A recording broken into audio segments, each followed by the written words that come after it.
You are listening to the Horse Radio Network, part of the Equine Network family. You're listening to the Stable Management Podcast, where we discuss the barn management topics that you're passionate about. Hi, everyone. Welcome to the Stable Management Podcast. Our goal is to bring you a real-world look into the parts of horse farm management that you love or hate most, such as stall bedding, farm equipment, and pasture maintenance. During each bi-monthly episode, we'll be joined by an expert guest who shares their experiences with and perspectives on an important stable management topic. Do you enjoy the Stable Management Podcast? Want to learn even more about horse healthcare? Get your management and industry questions answered at Ask the Horse Live, a free audio event available exclusively from thehorse.com. Each Ask the Horse Live episode focuses on a specific equine healthcare topic chosen by our editors. We gather leading veterinarians, researchers, and industry experts to tackle your toughest questions. You can also hear on-demand episodes of Ask the Horse on thehorse.com or wherever you get your podcasts. I'm your host, Hailey Peffer, and my guest today is Cade Torcivia from the University of Pennsylvania. Thank you so much for joining me today. Thanks for having me. Looking forward to answering some of your horse behavior questions. Yes, I'm excited about our topic today. I think it's one that our readers are very interested in, and that is equine body language and behavior. So could you just start out by telling us what are some of the most common misconceptions that you hear horse owners mention about reading equine body language?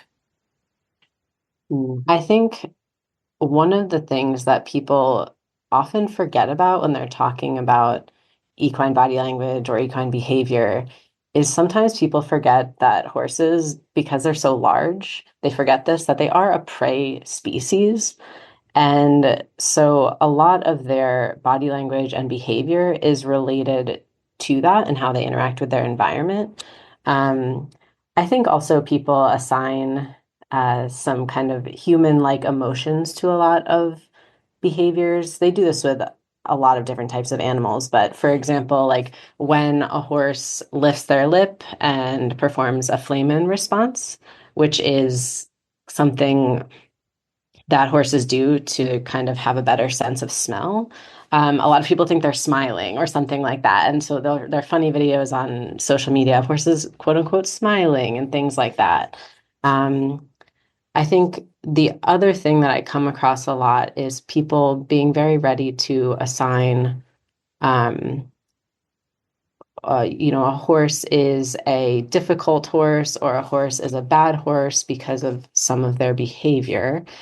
But just going back to that prey species type evolution, a lot of times what we're talking more about is stress and fear type body language or behavior. And so I think that's one of the bigger misconceptions that I have to work around on a daily basis of people saying their horse is misbehaving when in fact they are just scared or in pain. So speaking of those horses that are scared or in pain, could you share some examples of the subtle cues that horses would give before they escalate to those more obvious signs of discomfort or aggression? Yeah, sure. That's an excellent question. I think I talk to students a lot at the University of Pennsylvania Vet School about horse behavior, and oftentimes I'm asking them, what are signs that you know about in horses being stressed? And often the first thing students will say is something like, oh, the ear's pinned back, or the horse is lifting a limb at you and they're going to kick you. And there are a lot of more subtle things that usually happen first before those more aggressive or kind of apparent signs. And so usually when we're dealing with stressed horses in the clinic here, it's things like increased ear rotation. So rather than ears pinned flat back, you'll see a horse who's becoming stressed start to have their ears move more. We often say, like, it seems like they're trying to figure out what is in their environment. Are they going to have a way to kind of escape if they need to? And that usually comes with a bit of just kind of restless movement. So lifting up their limbs and putting them back down in the same place, just kind of shifting their body around. And we often liken it to like a tennis player getting ready to receive a serve or something, where the horse is kind of moving a little bit back and forth, trying to get ready to do something more if they need to.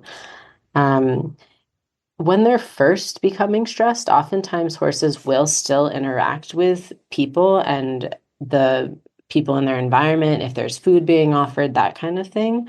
But one of the things I often see when I'm working with stressed horses is if you do offer them a treat or a little bit of grain or something, that they often kind of become more grabby with their mouth. And so they'll, I often call it punch eating, where they'll kind of be coming towards your hand a little bit more aggressively than they might otherwise. They're not trying to bite you, they're just kind of having more jerky movements.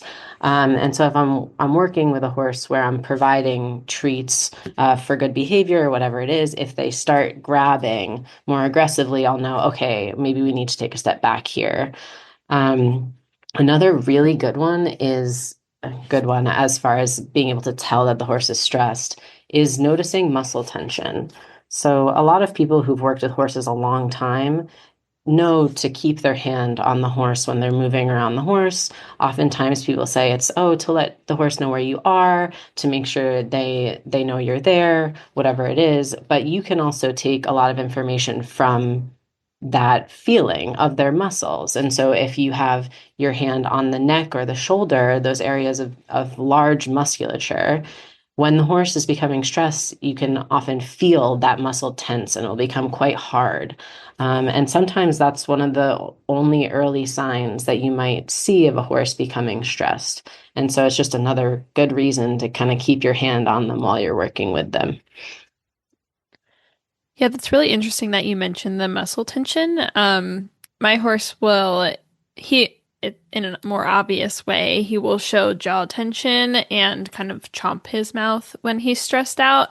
But even before that happens, if I'm like petting his head or if I just have my hand on the side of his face, you can feel that muscle start to tense, and then I know he's worried about something. So I think that's really interesting that you mentioned that.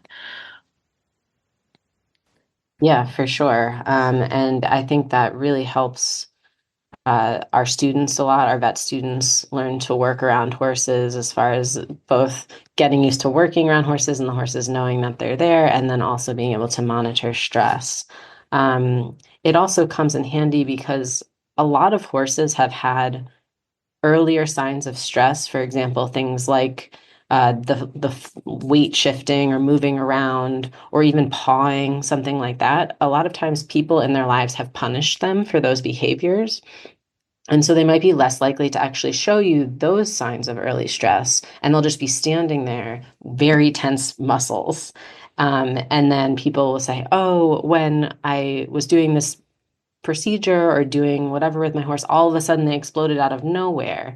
And oftentimes that isn't the case. The horse was actually very tense, but they weren't displaying a ton of outward signs other than that super tense muscle, like their whole body being tense and them kind of in a freeze type state. And so, yeah, it's a very good one to look out for. Yeah, I also like your point about how people could have punished them for shifting their weight or moving around as an early sign of tension. I think we hear about this maybe more in dogs because maybe more people work with dogs, but I always hear people say, don't punish your dog for showing its teeth or growling as an early warning sign that something's wrong, because that's when you get the dog that quote unquote bites out of nowhere. So I think it's really important that we remember that with our horses too. They're trying to show us early signs they don't want to escalate, but we have to listen. That's very well said.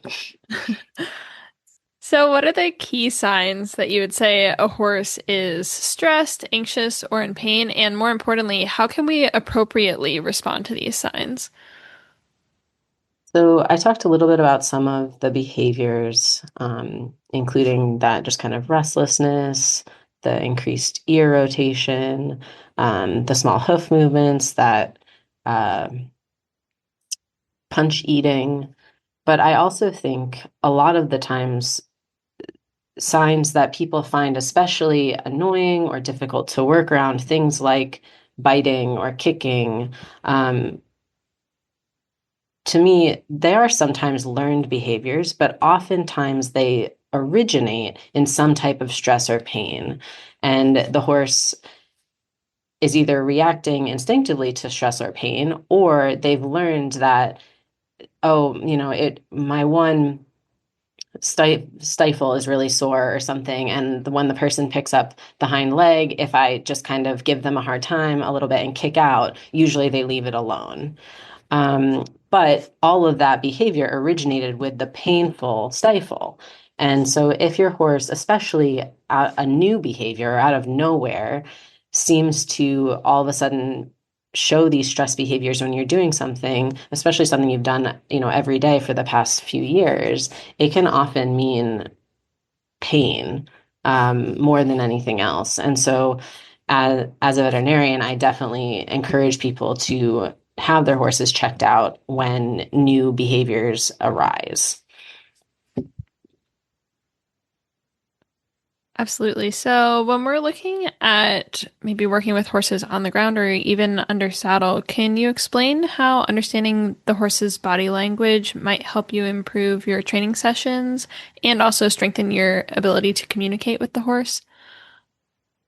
Yeah, understanding some of these things about horses as far as the stress and fear behavior can obviously, if you're able to recognize them sooner and change what you're doing, or back off a little and come back to X activity later, can really improve your relationship with your horse as far as they can understand that you might respect some of those signs that they're showing. I talk to people a lot about using, positive reinforcement type training, um, avoiding punishment. And it oftentimes, one of my main arguments is it does help strengthen the animal human bond that you're building with your animal. You want your animal to listen to you. And so you also have to listen to your animal when they're telling you that either, something you're doing in the training session is maybe a bit challenging for them or a bit painful for them. And so seeing these signs of stress, especially under saddle type behaviors, there's a researcher named Sue Dyson who has done a lot of work in recognizing pain behaviors under saddle. And there's a lot of stuff published out there as far as signs to recognize in your animals while you're working with them. And so just getting that education for people to try and recognize these things, even though some of them are pretty subtle, can definitely help build a better relationship with your horse. Yeah, I agree. It's so important that people educate themselves and take that initiative to do so, because the more that we know about what our horse might be trying to tell us and how they're doing that, the better we can help them. I always hear veterinarians say, when you're with your horse almost every day, you know them best. So it's important that we understand how to recognize the very early signs of discomfort. Yeah, for sure. You can be your horse's best advocate in these situations. So when we're looking at the barn manager side of things, what body language signals should they look for themselves and teach staff to look for to recognize immediately, especially for the horse's safety and the handler's safety? Yeah, I think we've talked about quite a few of the early stress behaviors, and so those are really good things to have people looking out for. I do also think it's really important, like we mentioned too, to have barn managers say, once you become familiar with this horse, please let me know if anything about their behavior changes. Have they become more difficult to bridle? Has it become harder to lift their feet? Things like that, so that you can really get ahead of any new aches and pains. Um, as far as, especially if you're working with new staff or people that are less familiar with horses, I think it's also really important to tell them some of the, more far along signs of stress. If they've never known that, horses pin their ears or something like that, you obviously want to tell them that as well. Things like, oh, their ears pinned, they are raising their head and their neck is really tense. The whites of their eyes are showing. They may do some type of vocalization, like that kind of blowing snort vocalization if they are faced with something scary. And if at any point the horse gets so stressed, they do often start to no longer respond to the person handling them. They're in such a fear state that your presence doesn't really matter anymore. They're in a flight mode. They're ready to run. And so if you're having trouble keeping the horse's attention, that also is usually a sign of some type of stress. Now, we don't want to get to all of those farther along signs, but if you're working with someone that maybe is less familiar with horses, you want to make them aware of those things as well. Absolutely. And since most barns probably have a mixture of different types of horses, do the body language signals vary between breeds, ages, or individual personalities? And if that's the case, how can barn managers and their staff adapt to this? I think a lot of this can kind of apply across the board to different breeds. Different ages of horses may have slightly different tolerances for new things or attention spans even for what you're doing, but a lot of the same things still apply. I do think where some individual personalities come into play is if, again, a horse has some type of learned behavior that they use as a coping mechanism in a situation. So again, if you have a horse that has a painful limb, one of their legs really hurts, and they have learned that they can kick out and make a person stop trying to pick up their leg, they might choose that over some of the other stress or fear type responses because they've learned that that's effective. And so you do need your managers to adapt to each specific horse in that sense, as it's important to note what behaviors out of the list I gave your specific horse does display, because there's a chance that they're not displaying all of them. Like we also talked about punishing some of the predictive signs. If your horse has been punished for pawing, there that's not one they're going to do, but this horse over here is in a frustration type state and that one's going to paw. And so there is some individual difference, but a lot of the very fundamental anxiety and stress behaviors that we talked about, the ear rotation, the restlessness, maybe some increased head movements, the punch eating, most of those I found are pretty universal across horses. We're not here today to talk about, donkeys and other equids, but there are some differences with those. And so I don't want to get into that just because we don't have time. But for horses, I think these are pretty good kind of across the board. And this is going to be my last question for you today because we're already reaching the end of our time somehow. And that is, how do horses communicate with each other? And what can we learn by observing their herd interactions? This is such a good question. And I grew up working with horses in a barn environment. And when I came to Penn, I had the experience here of working with a herd of semi-feral ponies that was managed here. And so they were living much more quote unquote natural life where there were stallions and mares and foals all in the same paddock together, living as a herd. And there's a lot of ways that they communicate with each other normally, especially in large groups. But a lot of the signs are very subtle, just, a head movement here, a leg movement here, a flick of their ears, and they obviously understand each other much better than we understand them. I think one of the things I learned most in that herd environment was that a lot of horse disputes are solved mainly by distance from each other.